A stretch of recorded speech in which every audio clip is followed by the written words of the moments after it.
Hello, my name's Caden on Ninjago and more, and today I'm going to be taking a look back at Ninjago sets throughout the year of 2024. We'll be looking at every set, every figure, the best sets, the best figures, the value of the sets, what sets you'd need to get every figure, all of that stuff, and so much more. So let's get right into it, starting with the January wave.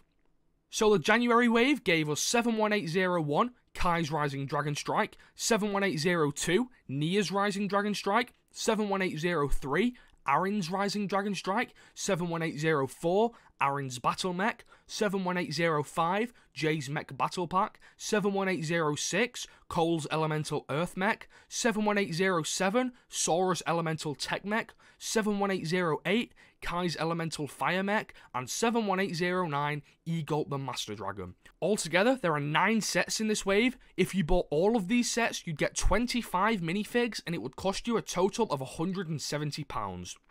The March wave consists of 71810, Young Dragon Ryu, 71811, Aaron's Ninja Off-Road Buggy Car, 71812, Kai's Ninja Climber Mech, 71813, Wolf Mask Shadow Dojo, 71815, Kai's Source Dragon Battle, which was a 4+, 71817, Lloyd's Elemental Power Mech, and 71819, the Dragonstone Shrine. This wave contains 7 sets, would give you a total of 32 minifigs, and would cost a total of £378. Finally, for 2024, we got the June wave. This wave gave us 71814, the Tournament Temple City, 71816, Zane's Ice Motorcycle, 71818, the Tournament Battle Arena, 71820, the Ninja Team Combo Vehicle, 71821, Cole's Titan Dragon Mech, and 71822, the Source Dragon of Motion. This wave only had 6 sets, but it came with 33 minifigs and cost a total of £574. It's also worth noting that this wave came with a Tournament Training Ground polybag, which came with another 2 minifigs. However, you can't just order this polybag from the LEGO website, and it's not a proper set, so I'm not including it here. Altogether, to buy every set from all 3 waves, you'd be buying 22 sets, you'd get 90 minifigs, and it would cost you a total of £1,122. Now that is just a lot of numbers, so what I'm going to do now is break it down a bit and take a look at the minifigs on their own instead. We'll look at the ninja figs, then the villain figs of every wave, then we'll go back and look at all of the additional figures of every wave. This includes side characters, additional ninja suits, etc. So starting off with the ninja suits from January, we got the mech pilot suits. These suits have a really sleek feel to them, and all of the suits feel very coordinated as though they belong in a group together. The colours are already vibrant on the suits, and I love all of the gold detailing. I think LEGO did a really good job with these suits, and they get a thumbs up from me. As for the January, and I guess technically the March villains, we got a new Raz minifig, a Cinder, Jordana, and a few Wolf Mask people. The Raz figure is beautiful. The colours look so gorgeous. The purple, the blue, and the silver all look so unbelievably good. The only complaint I have with this Raz figure is the fact that it's the only one without arm printing. If it had arm printing, it may seriously be a contender for the best Ninjago minifig of all time, but for what it is, I love it. The Jordana and the Cinder figures use all the same pieces, minus the head and the hair. The torso and legs both look really nice. They fit in with the aesthetic of the Wolf Mask army, while still being able to feel as though they're higher ranking, if that makes sense. Jordana got a new hairpiece for this wave. I don't know why they didn't just use this hair for her in Season 1, but the fact that they changed it in the show to match the figure was really cool of them. The Cinder figure is really cool as well, but I don't like the translucent head. I can't think of a reason as to why they would have given him a trans head, other than for the fact that it looks cool, I guess. I mean, it does, but I would have much preferred a light grey head to be more show accurate. The Wolf Mask warriors are incredible. These are some of the coolest Ninjago army builders ever. The masks are incredible, the colours are so pretty, I just love them so much. The Wolf Hood guards are okay. They don't look anywhere near as good as the Wolf Mask figures, and they're not canon, but it is still cool to get a bit of variety within your collection. The ninja suits from the March wave were the climber suits. These are some of my least favourite ninja suits ever made. I hate the Dragon's Rising two-piece masks. The bottom piece for the masks on these suits are just awful. The colours on the suits look nasty, and I don't like the printing either. This wave of suits definitely gets a thumbs down from me. However, in this wave, we do also get Wildfire's tournament suit. This suit is pretty cool. It feels different to the other tournament suits which came out in June, but it also still feels like it fits in with them, if that makes sense. I don't love the shoulder armour, but I do think it suits Wildfire, so it gets a pass from me. Like I mentioned earlier, the March sets don't introduce any new villain minifigs, but it does introduce a few side character figs, which we'll take a look at later. In June, we got our third tournament suits ever. This wave gave us tournament suits for Cole, Lloyd, Nia, Zane, Sora, and Aaron. We also got a non-canon suit for Kai. Jay got an evil figure. This figure fits in better with the villain figures from January rather than the tournament ninja suits. It would have been nice to get a tournament Jay suit, but the evil Jay figure is still pretty cool. The tournament suits look really nice. Are they better than the original tournament suits? I don't know, but taking them as what they are incredible. I also love how the initials for Master of and then the Ninja's Elemental Power in Ninjago is on the suits. However, Lloyd's says MOE for Master of Energy.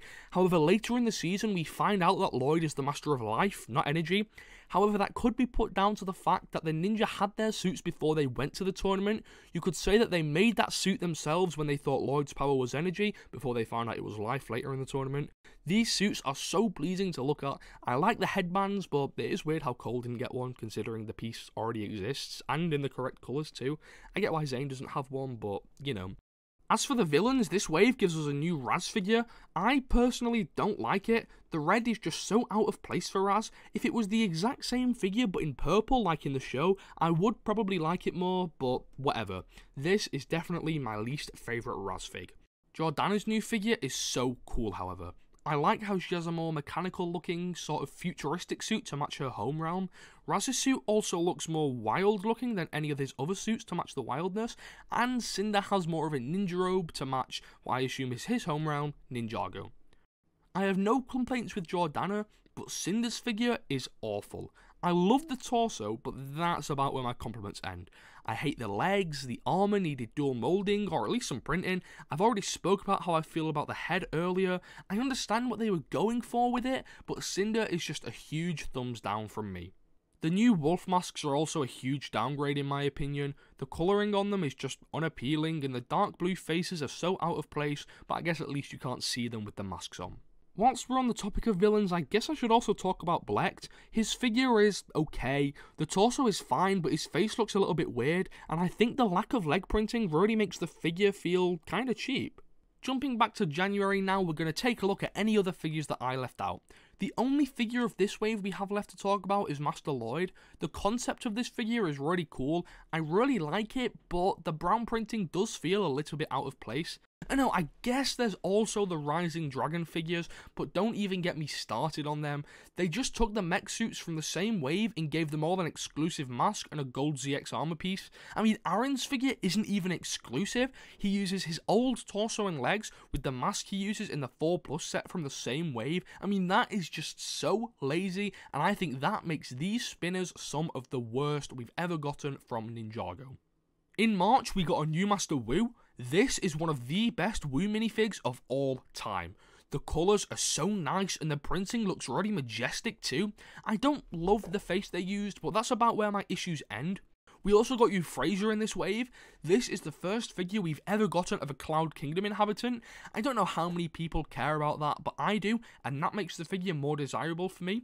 The printing is really nice too, but I do have to say I don't like her hairpiece. It feels too tall and cartoony, and I much prefer the look of her with her hood on, but thankfully this set comes with both pieces, so you have the option to switch them out, which is really, really appreciated.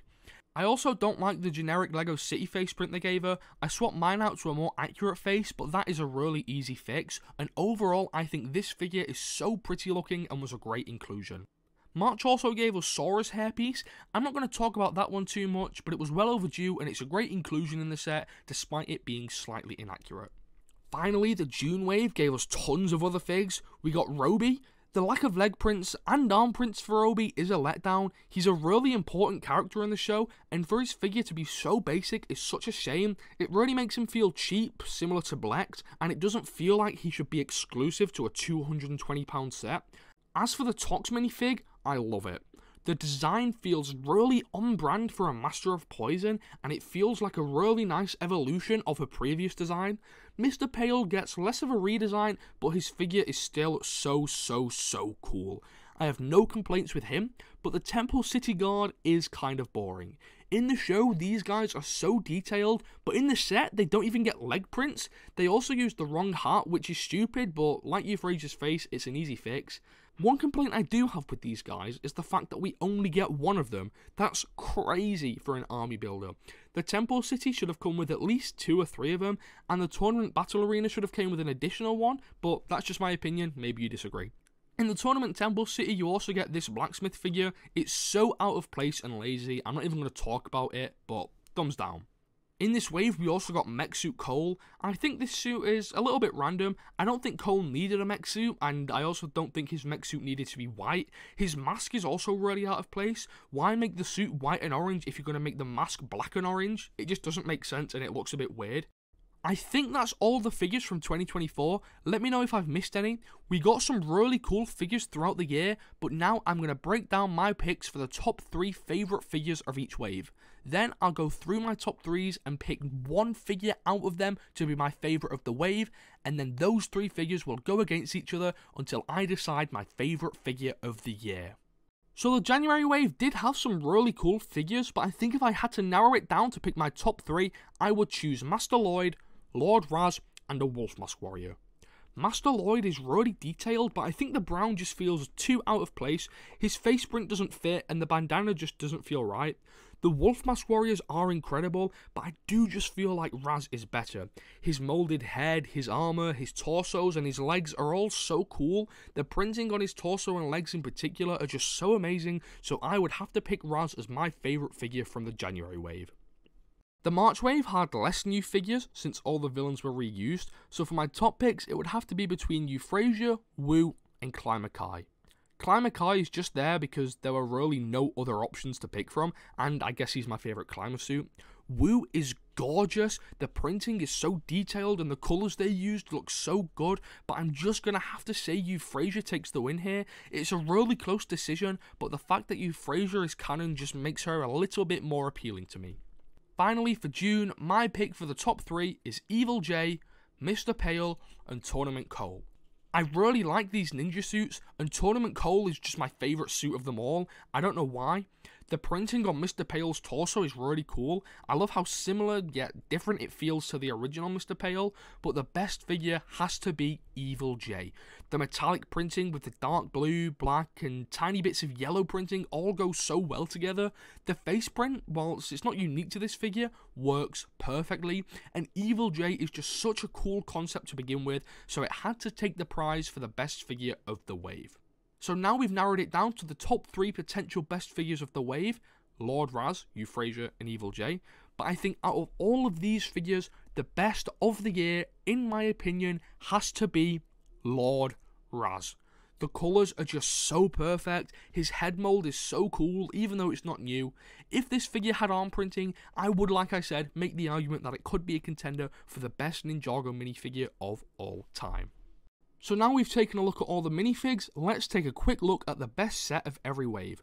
For the January set, I would easily say the Cole mech is the best. It feels so bulky, it's got great value, looks really cool, and to be honest, between you and me, there's not exactly much competition for the title of best January set.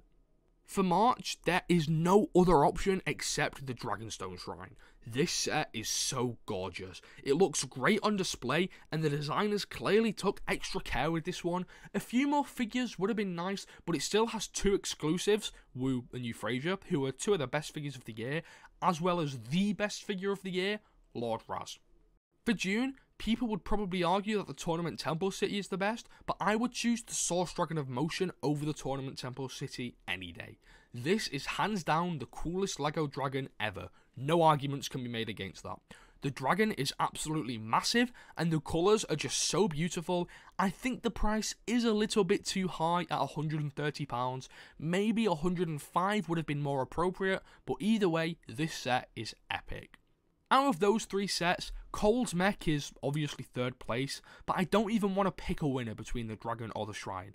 They're both amazing in their own ways, but I am just an absolute sucker for dragons though, so I think I would have to pick the motion dragon by a teeny tiny slither. If the motion dragon is a 10 out of 10, then the Dragonstone Shrine is a 9.999 out of 10. They are both just so incredible in their own way, and I love them both. So, we've taken a look at both the figures and the sets, but which sets would you need to buy if you wanted at least one copy of every unique minifig? Well, this is a difficult question to answer, because what people define as a unique figure differs from person to person. For example, both of these are in figs. Both of these figs come from different sets, but use the exact same pieces, minus the fact that the Rising Dragon one has shoulder armor. Should these count as two different figures? Who's to say? Me personally, I would count them. I'd also count this Sora figure from the Young Ryu set as exclusive. However, when figures have crazy back attachments like this, I wouldn't count them as unique. And one final point I want to make is the fact that I'm not counting magazines, polybags, books, and whatever other methods of collecting there are. So, with those rules established, let's dive into which sets you need to complete your minifig collection. So first, you'd need to buy every set with an exclusive minifig. These sets include Kai, Aaron, and Nia's Rising Dragon Strikes, Aaron's Battle Mech, Cole's Elemental Mech, Sora's Elemental Mech, Kai's Elemental Mech, Jay's Mech Battle Pack, Aaron's Buggy, Kai's Climber Mech, the Dragonstone Shrine, Young Ryu, the Shadow Dojo, the Ninja Team Combo Vehicle, Cole's Titan Mech, the Tournament Battle Arena, and the Tournament Temple City. Like I said, each of those sets contains at least one exclusive figure, meaning you'd have to buy them, and after buying all of these, there would still be two figures that you'd need. Those would be Mech Suit Lloyd and Mech Suit Nia. However, thankfully, those both came in an £18 set, meaning the total amount of money you'd have to spend to get at least one copy of every 2024 minifig is £891. Before I conclude the video, I do just want to give an honourable shout out to the Micro Ninjago City sets. Those were some really cool collector's items. However, even after going on offer for just 1,800 insider points each, you'd need 7,200 insider points just to afford them all. To put that into perspective, to get that amount of points, you would need to buy the Avengers Tower twice with the Tournament Battle Arena on top. That would give you barely enough points to afford all the Micro City sets. Just a reminder as well, they used to be more expensive than this. I think they used to cost a total of 9,600 points. To afford that, you'd have to spend as much as approximately 3 Avengers Towers. That is ridiculous. All in all, this was a pretty decent year for Ninjago. Plenty of minifigs, a decent amount of sets. Sure, the Jan wave was a little bit boring, and the June wave was a little bit lackluster with the amount of sets, and the March wave could have done with new villain minifigs, but I'm personally pretty happy with what we got. I am really looking forward to seeing what next year brings for Ninjago. The first wave is already looking good, with Morrow, Nox, and Pixel minifigs, a new Ryu build, and a new Battle Pack set, and a new Titan mech just in the first wave. That is a good sign for what's to come. I really hope you enjoyed this video. Check out the link in the description if you want to join our Discord server. We talk about all things Ninjago there, such as theories, custom minifigs, and anything else. If you enjoyed this, then please comment, leave a like, subscribe if you want to see more. Thanks for watching, and I'll see you later. Bye!